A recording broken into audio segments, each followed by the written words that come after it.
My name is Jaana Rasmussen. I'm a mother, I'm a story developer, I'm an ECHA coach, and I'm an agile coach. I live in Hamburg with my family. I'm standing here today because as a story developer, I often get asked to tell my own story. But I've never done it before until right here, right now, with you. 21 years ago, I embarked on the greatest journey of my life. I gave birth to my first son, Richard. The midwife cleaned him up, wrapped him in a blanket, and put him in my arms. He stared at me. I knew something was odd. Newborns are not supposed to focus.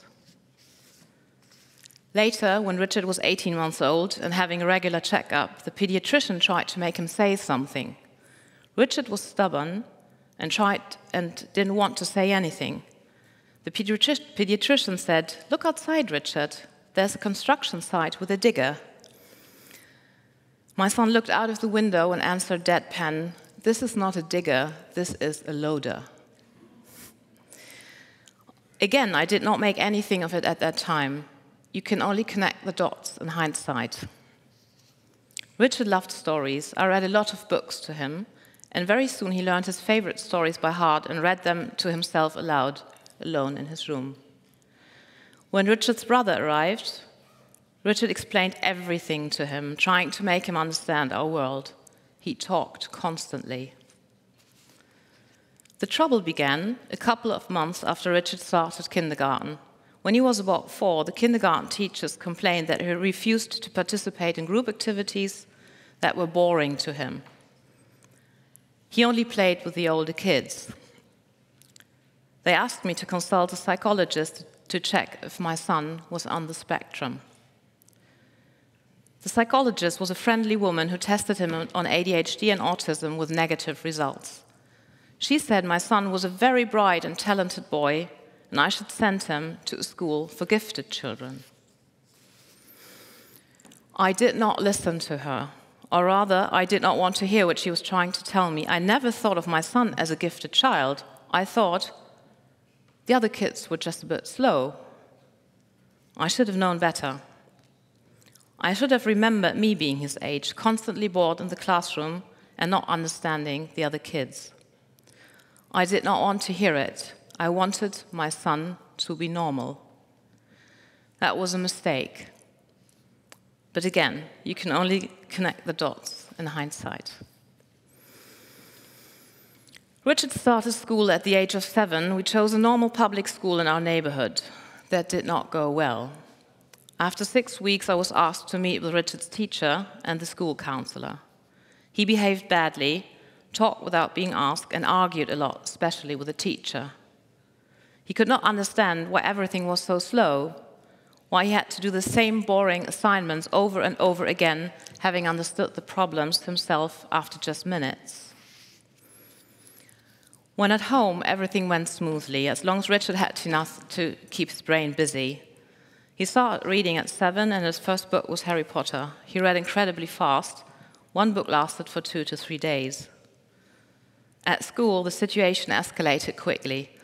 I had to have him tested again. This time at the child psychiatry at University Hospital. They conducted a WISC-4 intelligence test, and the doctor congratulated me when they showed me the results. My son was just thinking so much faster than his peers that first grade was torture to him. The recommendation was to jump a class. I was happy and thought the school would know what to do. They were the experts in the end. I was proven wrong. The school wanted to get rid of him and of me because I was this pain-in-the-ass mother who would not give in. I ended up having to quit my job because the amount of times I had to pick him up from school. The only thing that was left for me professionally at that time was teaching storytelling. We joined an NGO, the German Society for Highly Gifted Children, where mothers and fathers organized tech camps for kids, robotics, and tabletop games. Richard loved it. When he was being challenged, he calmed down. He met other kids there who were like him. I got involved as a volunteer, and I initiated a campaign for more talent promotion in the public school system in Hamburg. In the following years, Richard had to change schools again. He jumped 2 classes and ended up at the Brechtschule, the one that the psychologist recommended years ago. In 2018, he finished his A-levels at just 16 years old. I learned that our story is not an exception. The German school system supports children with learning disabilities, but gifted and talented children are expected to manage on their own. In Hamburg, the only school specialized in educating gifted children is a private school, which leads to only a minority of families being able to afford it. In 2012, I finished my ECHA certificate, and that helped a lot, because in Germany you need a certificate to be considered as an expert. The political campaign that I ran with my NGO and with Mensa, and with the help of many, many parents, took me 2 years of lobbying, social media campaigning, and press work. I've been criticized for being an overambitious mother by many parents and politicians. I would notoriously show up at every board meeting on education politics. I learned how local politics work. I talked to hundreds of people, I shared our story and collected endless similar stories from other families, many of them far dramatic than ours. I encouraged parents to tell their stories and taught them how to do it. The campaign culminated in a hearing at City Hall in Hamburg. Parents and children shared their stories in front of the education politicians for hours. It was hard, nearly unbearable. My son was 12 at that time, and he wanted to tell his own story. I told him he didn't have to, but he insisted. He was very nervous, and when it was his turn to step into the arena, I thought my heart would stop. What have I done? His voice trembled as he shared how he had to leave school just because he did not fit in, how he had to leave his friends every time. It was the moment when fear and anger turned into courage. It was a remarkable day in May 2014 in Hamburg City Hall. Some of the politicians even cried. After the hearing, they came to us and they said they were incredibly sorry and they just hadn't known. Our campaign resulted in a support system I wish I would have had myself when my son and I were struggling. A small group of parents succeeded in changing the system. Support for gifted and talented children in Hamburg has been mandatory ever since. A lot has happened since then. Neurological differences are no longer considered as deficits, but as a part of diversity. The term neurodiversity is becoming more and more visible in society. Neurodiverse, I like the sound of it. It is not better than average or below average, it just means diverse. My son joined the debate club of Hamburg University shortly after the hearing. Today he studies philosophy and economics and plays strategic tabletop games at a high level. He has even become a well-known expert in his niche. If you follow me on Facebook, you can see me bragging about him and sharing the streams of the tournaments he plays.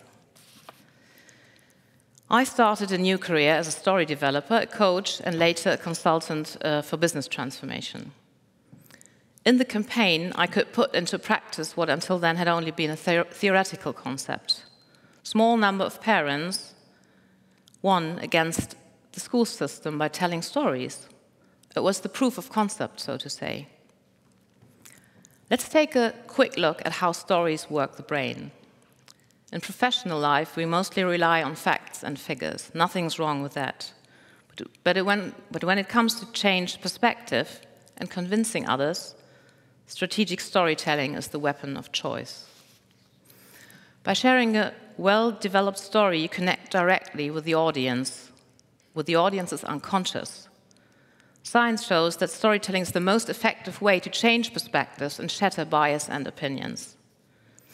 Stories are not opposed to data. Stories are just data with a soul. In my work, I help people find their stories and make them work strategically. I do not invent anything. I just put moments together to a strategic narrative that makes the audience feel, think, and act in a certain way. I use stories in all my areas of work. In transformation and change, I help leaders and change makers to develop a change story that helps people embark on a journey into the unknown. Stories can give foresight into a possible future. The success of any change project lies in the strategic communication of what the change is all about, delivered in stories. I use stories in my work as a coach for neurodiverse people. I do not advertise that my clients just kind of find me. People with neurodiversity often feel out of place in the world. They believe that something is fundamentally wrong with them. It helps to reframe that narrative by finding stories of them using their abilities for greater good.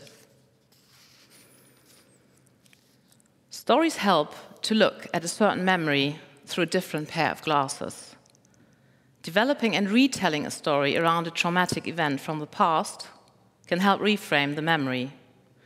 It can change the way we look at ourselves and feel about things that hurt us. Our memory is not fixed like a history book. We can literally change our lives through storytelling. Let me share the major learnings from the campaign. As a community of parents, we learned turning anger into action is liberating. Sharing vulnerability is not weakness, it is courage. We must not have respect for the status quo when the status quo hurts and damages our children. We can change things, even when some may see us as the crazy ones. In our unique way, we're pushing humanity that tiny bit forward. Because the people who are crazy enough to change the world are the ones who actually do. What I learned personally on the journey. Over the years, I learned that I'm not, in fact, so different from my son. I'm neurodiverse too. Paula Prober coined the term a rainforest mind, and that metaphor fits. In my head, everything is connected. I sense 100 things at the same time, and it's exhausting. But it makes me a creative, imaginative thinker and a good coach. My condition helps me to understand complexity in how systems work. I have hyperfocus that can be very useful at work, and I can envision possibilities 10 steps into the future. That makes me a good consultant. Most important of all, I love learning and developing things. I really love my work. What my son learned. My son learned that when something is not right, it is on us to change it. He learned that we're not the victims of things happening to us, we are the creators of our own lives. When I wrote this speech, I had to think of Brené Brown's famous TED Talk and the Roosevelt quote. I took the liberty to update it a bit. It is not the critic who counts. The credit belongs to the men and the women who are actually in the arena and who, at the worst, fail, at least fail by daring greatly. Richard learned that when we fail, we get up and try again. Thank you for listening.